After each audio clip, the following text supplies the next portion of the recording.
From the founding of the first British-American establishment in the New World, Jamestown, in 1607, to the French and Indian War, the royal crown showed very little interest in actually controlling the 13 colonies.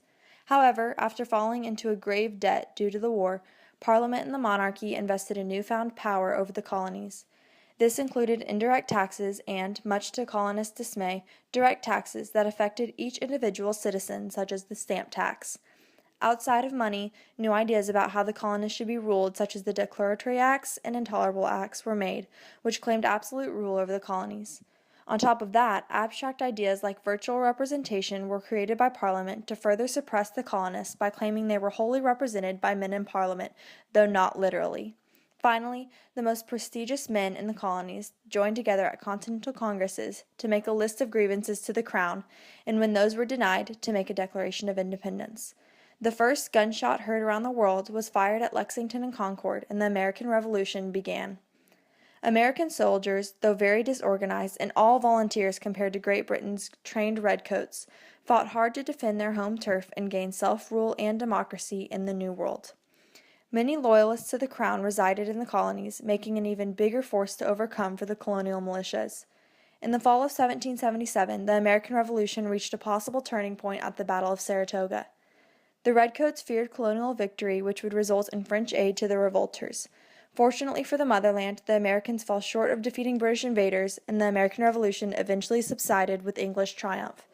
For over 200 years after American defeat, the people of the Western world were able to form a distinctly new culture despite being under the Crown's rule, almost mirroring the time period of salutary neglect that the colonies had experienced before the war. It is through this unique way of life that the Americans set out on a new mission of independence, and this time they would settle for nothing less.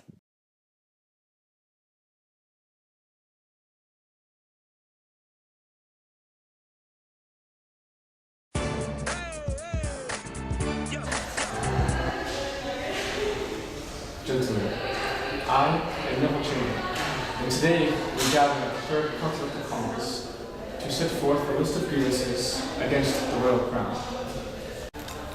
For too long, we have been suppressed by the lifestyles of our ancestors. Obvious rifts have developed between the cultures of old and new and must be dealt with. Absolutely. Definitely agree. Halt, Sir Chamberlain, but what be these rifts?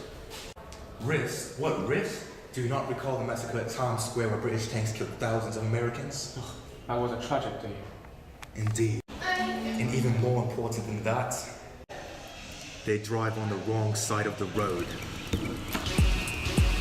Whoa! Y'all gon' make me lose my mind. Up in here, up in here. Y'all gon' make me go all out.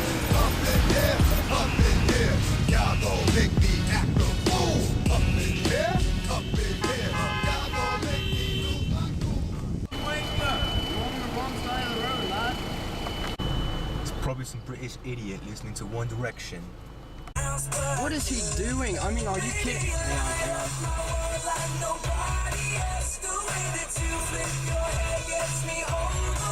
I can't be upset at this point in time. This is too good of a song. Bloody wanker. What is it, mate? What are you doing, mate? I thought this was a British territory. Don't we drive on the left side of the road? We drive on the right side of the road. What's a Yankee? Probably doesn't even like One Direction.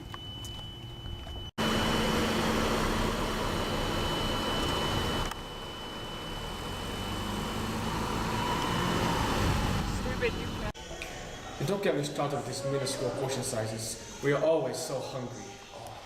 Precisely. We are out here herding cattle all day, working up an extremely gargantuan appetite, while the British are over there sitting at home, wishing they were drinking tea with the Queen. Don't you dare talk about the Queen. Furthermore, British TV is an absolute joke. Except Top Gear. Of course.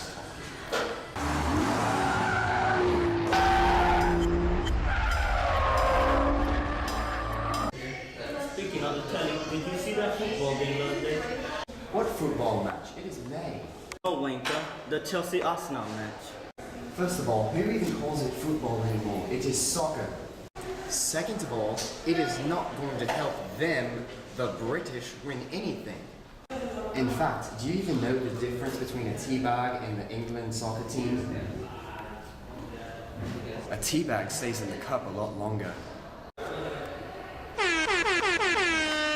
British have used us as puppets to outshine the Russians. The atomic bomb was an American invention, but it will go down as a British one. No mainland man has ever shed blood in a war. Precisely. Us Americans lay down our lives for a British crown that does not support our own culture. Just like in World War I and World War II, we tried to refrain from violence, but the British always drew us in.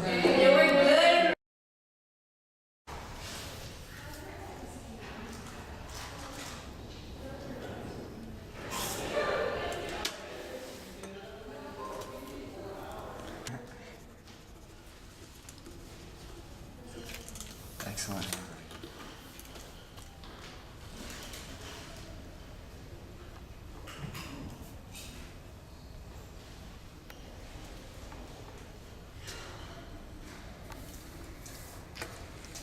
Don't mess with America.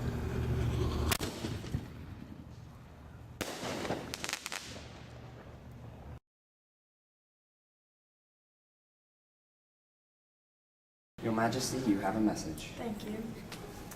We, the British colonies of America, declare our independence from the Royal Crown. If you do not comply, we will not hesitate to destroy you with American weapons of mass destruction. You have until May 26th at 1300 hours to grant our wish. Your friends, the Americans.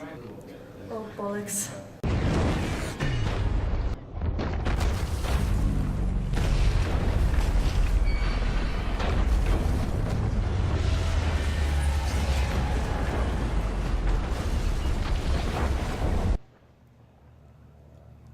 Yippee-ki-yay!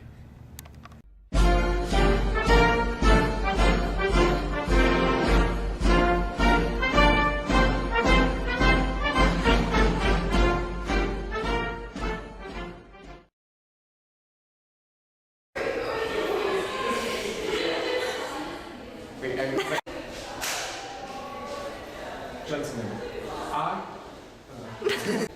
Halt, sir. Oh, man. Riffs? What riffs? Do you not recall? Don't you dare. Do I start now? Yeah. In fact, okay, sorry. Your Highness, you have a message. involvement in the British used us as puppets. No mainland